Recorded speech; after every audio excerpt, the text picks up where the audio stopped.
Joining us live out of Singapore is Jim Rogers, chairman of Rogers Holdings and author of Street Smarts, Adventures on the Road and in the Markets.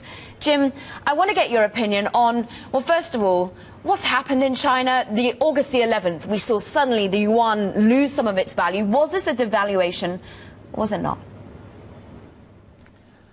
Caroline, devaluation, the Chinese currency is down less than 3%. They opened it up to market forces. It went 2% one day, 1% the next day, and now it's up. That's not devaluation. You work for Bloomberg. You should know better than that. The U.S. dollar and Japanese yen and euro, they move 1 or 2% a day many times. This is not a devaluation. The IMF and the American government have insisted to China that they let the market set the rate of the renminbi. Now they're doing it. How can you call that a devaluation?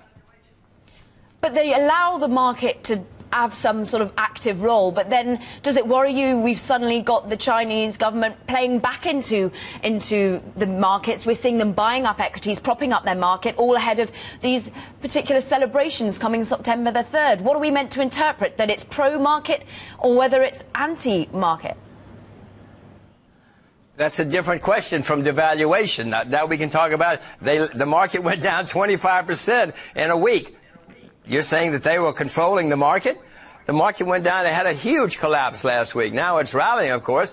They said that they weren't going to step in and control the market anymore. I have no idea what's going on. I bought some shares because they collapsed, not because of the Chinese government or anybody else.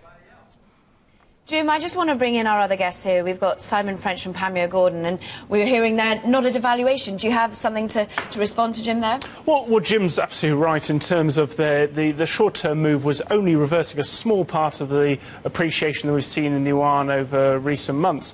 But I think it's what it signifies. I think it signified the start of China being prepared to devalue and compete with its Asian partners and also with the Eurozone in export-led recovery, getting out of an economic slowdown through a weaker currency. And that is why people are talking about devaluation, because they anticipate that this is the first of many moves to reflate the Chinese economy. Jim, do you agree?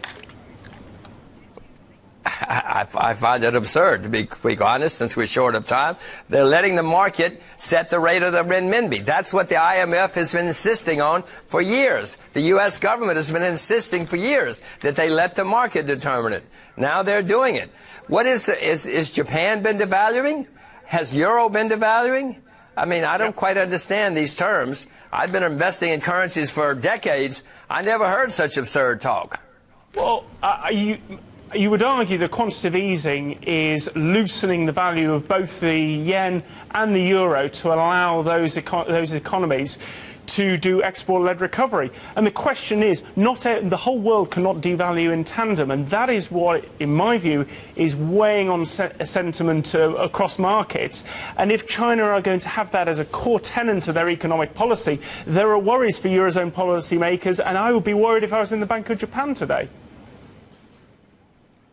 Well, that's a different point, and that's a very, very good point. No, I cannot bear what the Japanese are doing. Mr. Abe is destroying the currency. He has said he will print as much money as he has to in order to drive down the value of the yen. That is devaluation. The euro, you know what the head of the European Central Bank said. They will do whatever it takes. That's devaluation. That's market manipulation. The renminbi has been the second strongest currency in the world for a long time. Maybe they're going to devalue someday, but they're not doing it now. So, Jim, you don't think that this is a signal of things to come? Are you expecting the yuan to remain where it is, or are you expecting devaluation to happen, or indeed depreciation to happen as we see the market take its role? Depreciation is a much better word. I own renminbi. I own a lot of renminbi. I would certainly expect more fluctuations now. There's certainly going to be times when people want to dump the renminbi, maybe even me. But I'm not a dumper of the renminbi at the moment. And I suspect, given the world conditions in the next year or two, we're going to see huge fluctuation in currencies. And you're going to see, my largest currency position is the U.S. dollar on the long side, because there's more turmoil coming, Caroline, and many people will flee to what they think is a safe haven. The U.S. dollar is not a safe haven, but people think it is, so they're going to put money there. That's why my largest position is the U.S. dollar on the long side. Are you expecting the federal rate Reserve to rise September or indeed this year? Well, I don't pay too much attention to the Federal Reserve. I know you have to because you're a journalist. The market is really what determines interest rates. The Federal Reserve historically basically just follows the markets. They give out a lot of PR, but they're following the market. The market rates were going up. They've come down here in the last 2 or 3 weeks with the turmoil. I suspect you will probably see rates going back up soon as markets recover, and the Federal Reserve will follow along, probably in September, but certainly by the end of the year.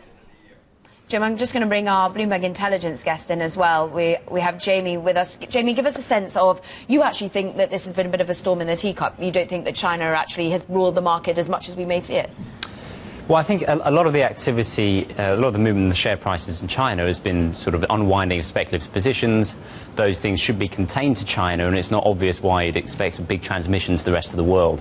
What I think we're seeing in broader equity markets is a feeling that maybe growth might be slowing a little in China, and because a lot of our larger firms have earnings that are sourced from emerging markets, that's sort of affecting their valuations. Affecting the valuations. Jim, play into us for a Jamie, moment. I mean, I know you've been travelling in China, you've been looking around. I mean, you have a book you previously wrote, A Bull in China. Are you still a bull in China? Yes, I bought shares in the most recent collapse. Whenever Chinese shares collapse, I try to buy them.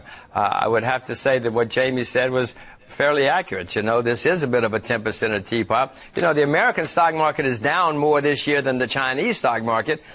People should be blaming this on America if they got to find somebody to blame. So I want to give an opportunity, Simon, coming back to you. I mean, should we be as buoyant about the US feeling that the dollar is some sort of haven at the moment? Is the dollar the only way is up? Well, the dollar is a haven because it's of the growth rate. The 3.7% numbers you got out yesterday are set against a number which, and I'll be interested in Jim's view as to whether he believes that the Chinese economy is growing at 7%.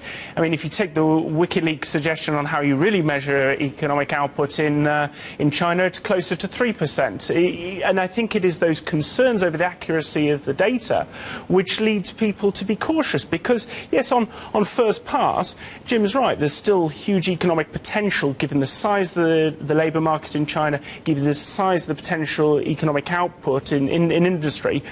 But if you're uncertain of the data, you're very concerned about some of the high valuations post the most recent rally in the first 6 months of the year.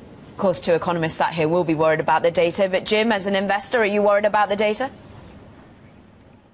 Simon, I don't pay too much attention to government data. I've been investing for many decades. I know they all lie, whether it's China or America. America constantly says there's no inflation in America, even though everybody who shops in America know there has been. Don't pay attention to the government. If you're going to pay attention to government figures to guide your investment, you're not going to make a lot of money. You're probably going to go broke. So I have no idea whether China's growing 7% or 1%. Doesn't matter. That's not how I invest. I invest on when I find things that are good buys, and I buy them. Every time I go to China, I do know something has grown. I've been going to China for 31 years. Something has happened there and continues to happen there. So what have you bought, Jim? What are the stocks that we should be eyeing up right now?